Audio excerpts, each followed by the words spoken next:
guys. Uh, First of all, you'll probably hear me mention this a couple times in a couple videos here, but apparently I've hit the 500 video mark on YouTube. Um, I've actually been on YouTube since like 2007, but I've made some videos here and there, but I haven't started making videos regularly until the past few years. So yeah, here we are with another Hollywood Tales video. For those of you who aren't familiar with this, I lived in Los Angeles, California from like 1991 up until 2016, with a few spots where I was on and off between California and Indiana. This is basically tales telling you about my time while I was out there, regaling you in some of the memories I have of living out there. So, I kind of digressed a little bit last episode, which is once again, these aren't always concise. I try to keep these concise, but they're not always. Well, from the last point I was talking about in a previous video, I had mentioned how we attempted to squat in what we thought was an abandoned movie theater, which turned out it wasn't an abandoned movie theater. It was just out of business, but it was not abandoned. And so we found out when the owners walked in there and the police came, and yeah, that was that. It could have ended a lot worse than what it did. Nobody was arrested. The owners didn't press charges, and they were actually pretty understanding, which was weird. So, in the process while all this was happening, a couple of people in our group, which I don't remember, it was in this group, just to recap, it was me, my ex-wife at the time, who was just my girlfriend at the time. She wasn't even a wife yet. Maybe about 3 other friends.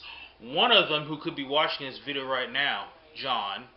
I'm looking at you. You were part of you were there for this. Actually, if you got anything to interject on this, please do, because my memory sometimes is fuzzy because, we're old and shit, so we've slept since 1991, 92. Oh, 91. Yeah, 91, not 92. No. See what I'm saying? See?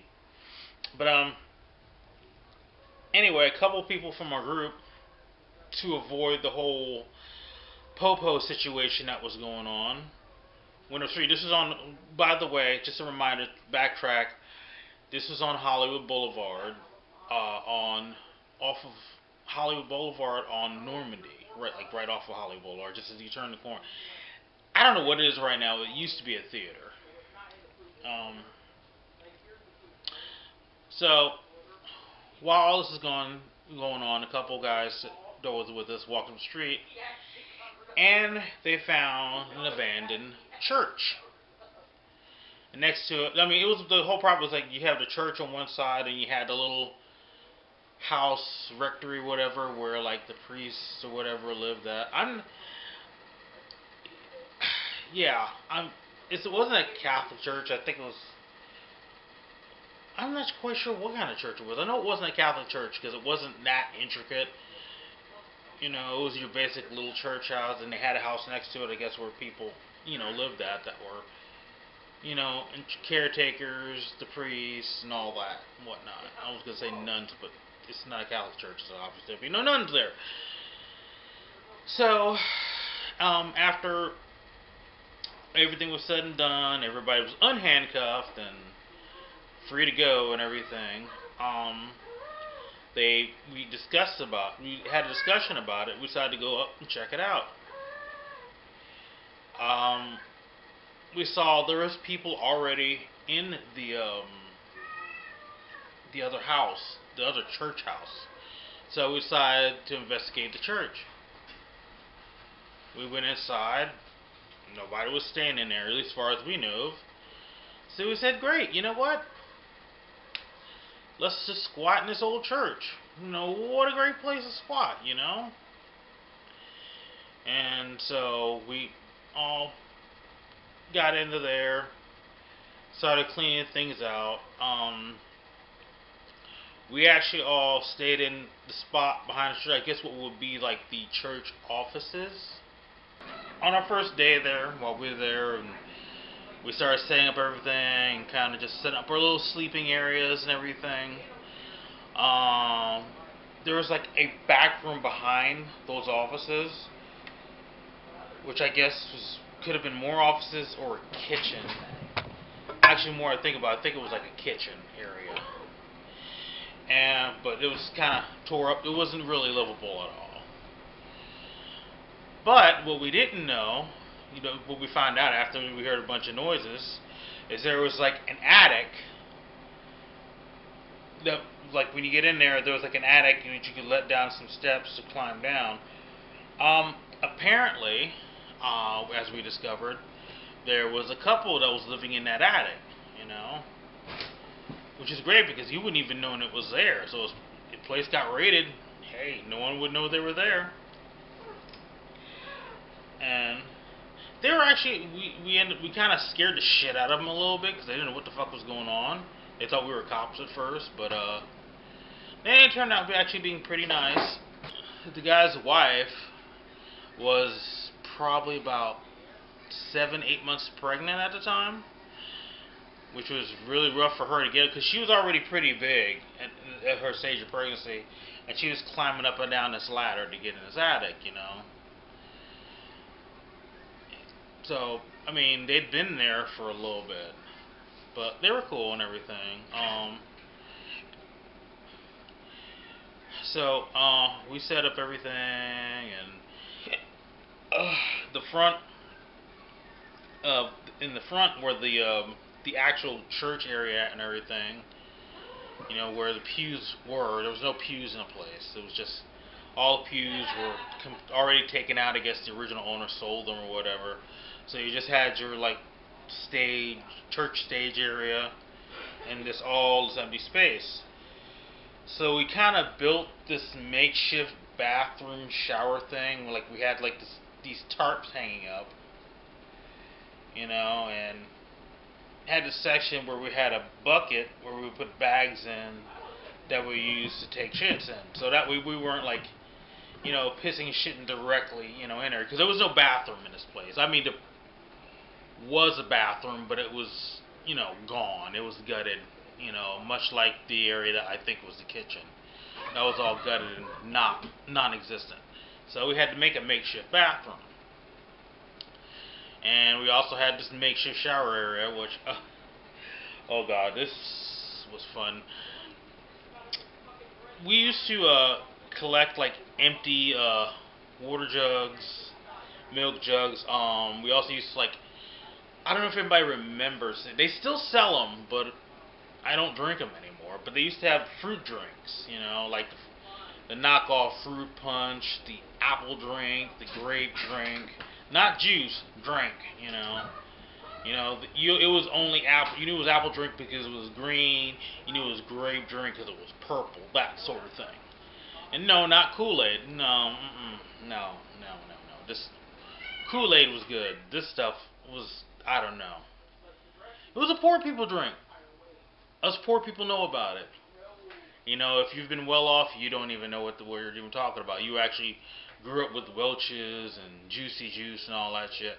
We had that, what was it, Rocket Juice or whatever the fuck they would call it, with some little weird cartoon character, if you even had that. And you buy it from, your Ralph's or Kroger's, and it would cost like about $1. So anyway, what we used to do is we would get a shopping cart. We'd have about 5 to 6 of these jugs, and there is a motel down the street, or rather up the street, heading up Hollywood, going towards Western. You'd start going there and be on your right side of the hotel, and it's still there, by the way. I've been down. I was down that way before I left a couple years ago, and it was still there. It'll probably still be there. You can probably walk there right now. It'll still be there. Might even have the same owners. Yeah, I believe that area is called Thai Town, technically, sort of. Still Hollywood, but anyway, we used to go down here. This motel, like right in the front where the bushes were at and everything. They had a water faucet where they would hook up the hose out for watering the plants and everything. So we would go there and fill all these jugs up. Actually, that was after. We did that for a while. And then there was like a laundromat that we used to go to also. And if the owner wasn't around, if there was nobody that worked, there was nobody on duty there at the time, or they weren't looking, we could go in there and we'd be able to fill the jugs up with warm water, sometimes hot water. So we'd sometimes have like these jugs of hot water. So, which by the time we got around to using them, they were not hot, but they weren't ice cold either. But a lot of times we couldn't do that because we would get run out of there. So a lot of times we just got them at the faucet. So, and we would use that, to take showers with, and bathe and everything. That was our little shower stall, and sometimes we took cold jug water showers, but it worked, We actually, were able to do that. Like, so we had like a little system going on.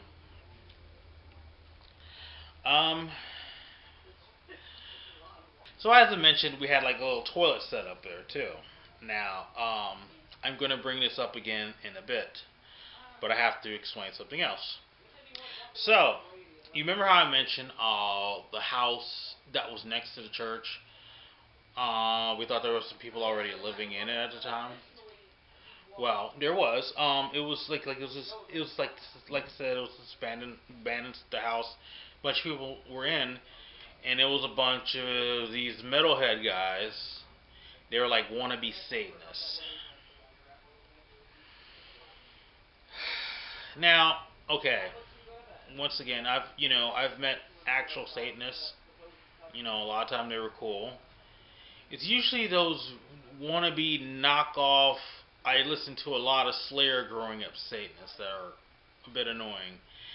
And these guys were huge Slayer fans. I mean, this was like, early 90s. I mean, there was black metal then, but pretty much they're the only, like, satanic metal that they were actually blasting all the time in there was, like, Slayer. I think I heard Wasp in there. So I'm like, ooh, you guys are fucking edgy. Ooh, I didn't hear fucking Venom in there. And Venom was already around since like, what, 81, 82? You didn't hear that? No, you just heard Slayer and Wasp. These guys, they would be kind of loud and extra. Their satanic rituals were just loud, sound like fucking nonsense. Now, okay, now back to what I was telling you about as far as the bathroom setup.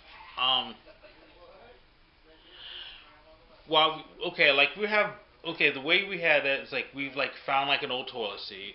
We got like an old 5-gallon bucket, and we would have these trash bags that we dig out, and we would like put in the bucket, with the toilet seat on it.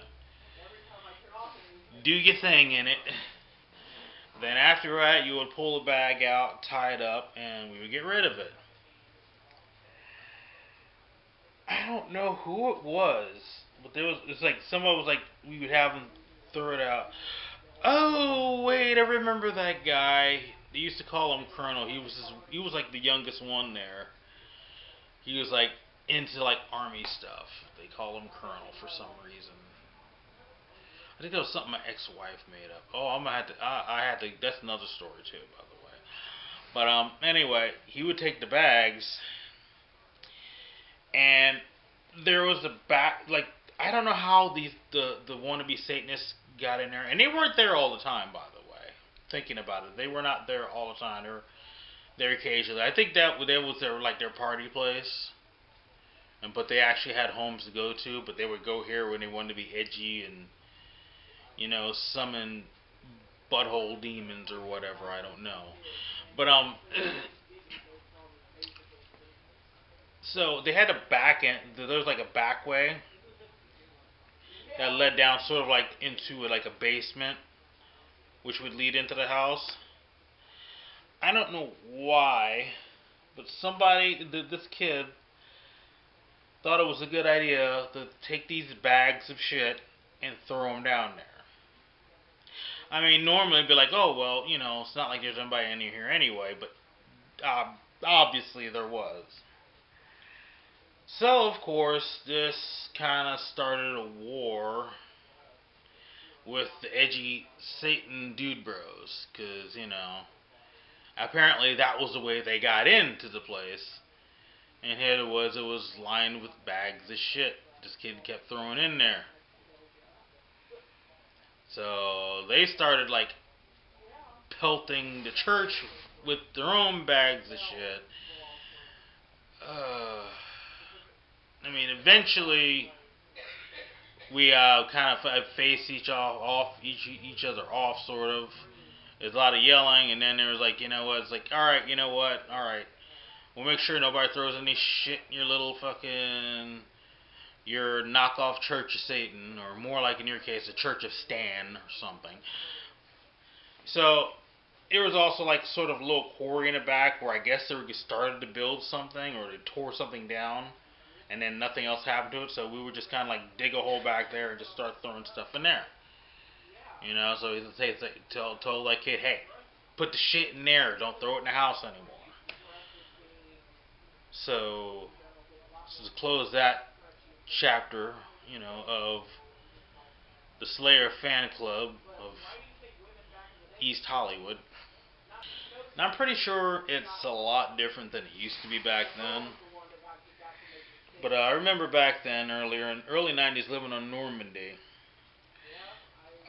Once again, being Hollywood.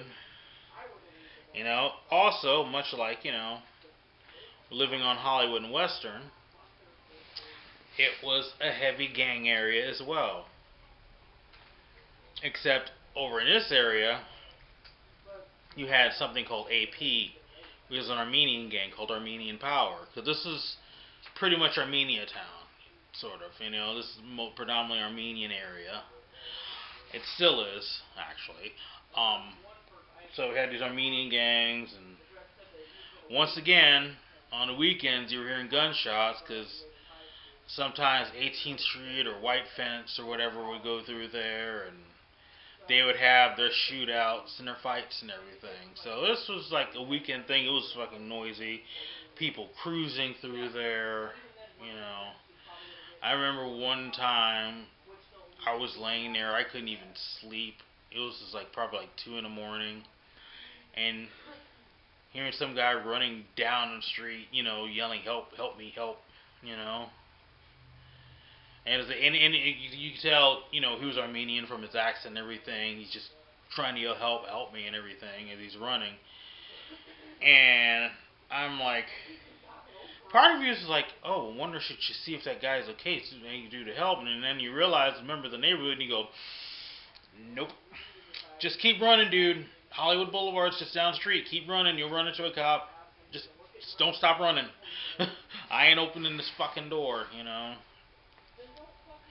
And of course, you had the wannabe gangs, like the wannabe Crip gang I was telling you about. They would come up in that area too. And,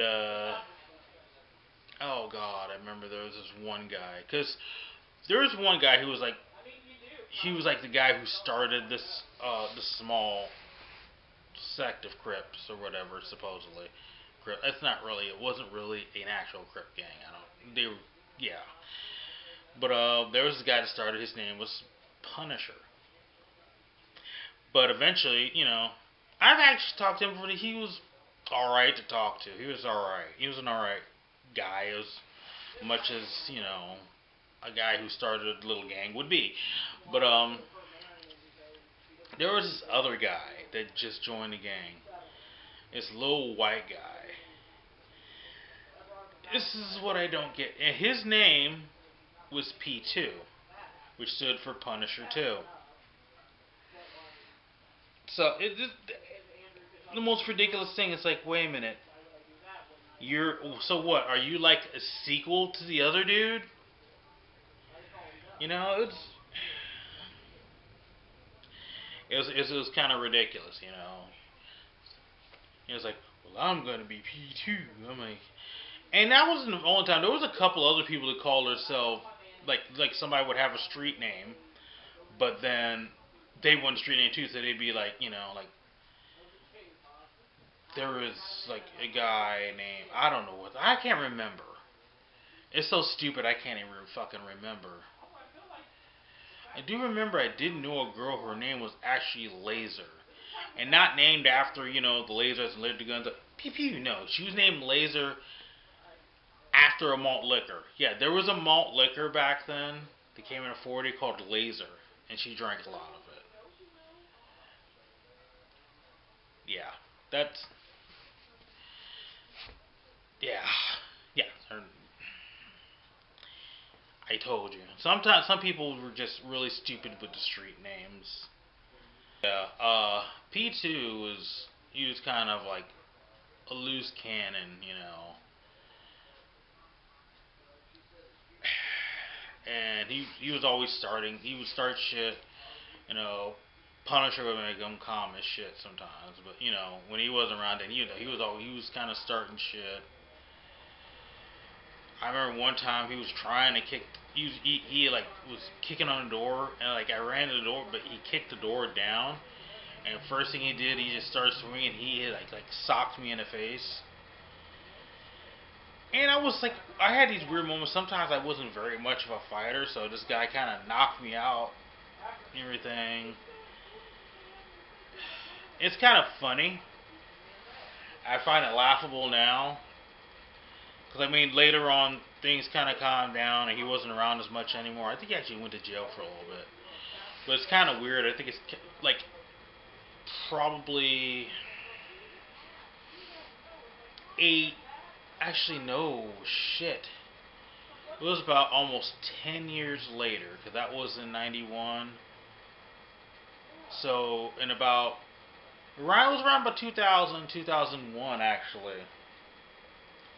I was living in North Hollywood at the time, but I was in Hollywood that night, one night, and I was at the Hollywood and Highland bus station. Not bus station. The bus stopped. But I'm hanging out there, waiting for the bus to go back to North Hollywood. This is probably like about 11 o'clock.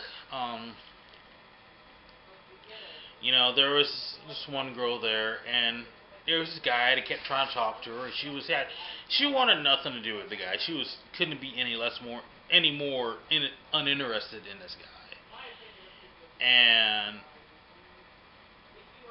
he had saw me, and he was like, "Hey, yeah, man, I remember you, man, yeah." I'm like, and then I was like, he's like, yeah, remember P2? I'm like, oh god. And those 10 years weren't kind to him, you know, between apparently alcohol and tweak, but whatever. So his attention went back to this girl.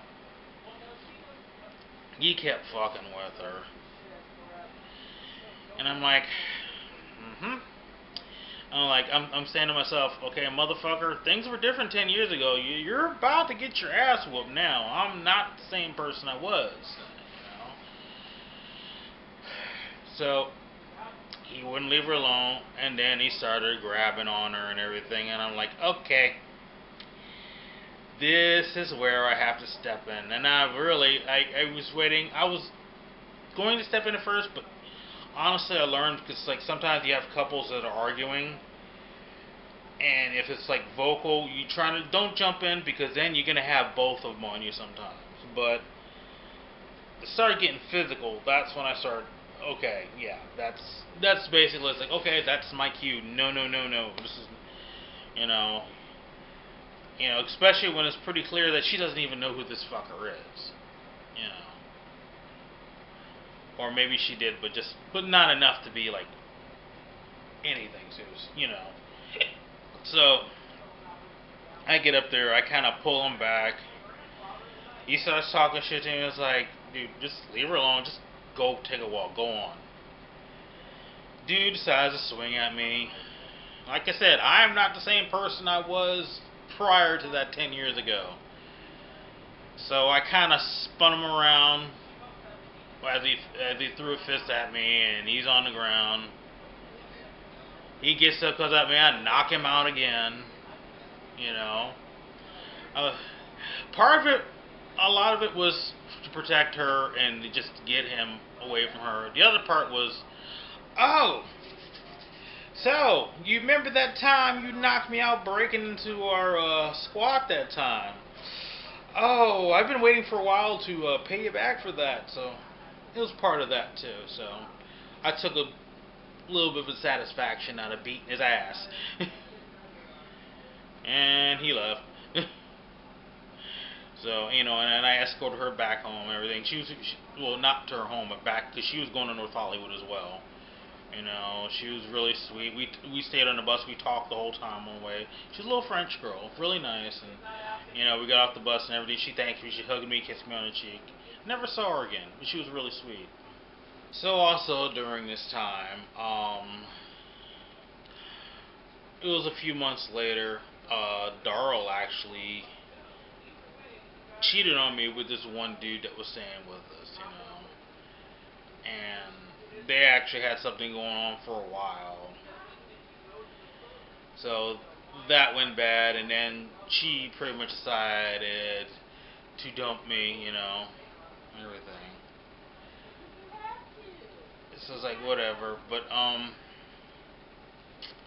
things didn't work out between her and the guy that she hooked up with, that she was cheating on me with. So we ended up getting back together, which is really stupid. But at the time, I'm lonely. I'm like, okay, fine. Okay, yes, let's get back together. All right, great, yay. Not really a yay, but at the time I thought it was. That was ridiculous. But eventually, after, God, it was a few months after that. Things changed. We actually saved up enough money, and I was like, okay, you know what? Okay, we're back together now. Let's actually try to do this thing called live indoors. I'm tired of doing this. There's a hotel down the street that has a monthly, I think it was weekly or monthly rates, So let's move in there, I make enough money so we can cover the rent and stay there. Let's do that. So we went down the street. There was another, not the one we used to get water from, but there was a hotel down the street called the St. Francis Hotel. We moved in there, and there's a lot of stuff that happened after that, but that's going to have to be for the next video. Thanks for watching. I hope you enjoyed watching this. Listen to me rant about my old Hollywood days. Once again, if you like what you see, please hit the like button, share. If you're not subscribed to this channel, make sure to hit the subscribe button and hit that notification bell, because I upload videos pretty often, and that way you get to know when I get the next video up, because I got lots more coming. Also, going to have the link below for my Patreon. Please join my Patreon, because I'm going to be uploading exclusive content on there. Not just for, band related stuff and music and everything, but also going to be doing other types of videos as well. Also doing a new reaction video series on there, which is my Not Safe for Work series. I'll be doing reactions to videos that I cannot post on YouTube. Could be really bad porn or just some weird not safe for work stuff. So you definitely want to go to that Patreon. You want to become a member, be my patron, and that way you're going to see some pretty interesting stuff. Like I said, this year I'm bringing a lot of stuff to the table right now. So thanks again for watching, and I will see you again next time. Bye.